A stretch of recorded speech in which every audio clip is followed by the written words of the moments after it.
భార్య గర్భంతో ఉన్నప్పుడు గర్భ సంస్కారములు చేస్తారు. ఆ గర్భంలో ఉన్న జీవుడు ఎవరొస్తున్నాడో తెలియదు. ఒక్కొక్కసారి శత్రువు పుత్రుడుగా వస్తాడు బాధ పెట్టడానికి, కొడుకుగా వచ్చి ఏది మాట వినడు. తండ్రిని ఏడిపించడమే వాడికి ప్రయోజనంగా వస్తాడు. శత్రువు కొడుకుగా వస్తాడు. లోపల ఉన్న జీవుడు ఏ సంస్కారంతో వస్తున్నాడో తెలియదు కాబట్టి వాణ్ణి సంస్కరించడానికి గర్భ సంస్కారములు వచ్చాయి. గర్భ సంస్కారములన్నీ చెయ్యకపోతే, అలా చెయ్యనప్పుడు కనీసం శ్రీరామాయణాన్నంతటిని వింటారు. శ్రీరామాయణం అంతా వింటే గర్భిణి స్త్రీ ఆమె సమస్త సంస్కారములను పొందినట్టు. దాని వలన ఉత్తముడైన వాడు వంశానికి కీర్తి తెచ్చేటటువంటి కొడుకు పుడతాడు.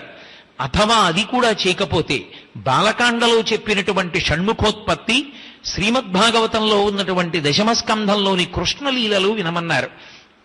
అవి రెండూ విన్నా కూడా ఉత్తముడైనటువంటి కుమారుడు జన్మిస్తాడు అని.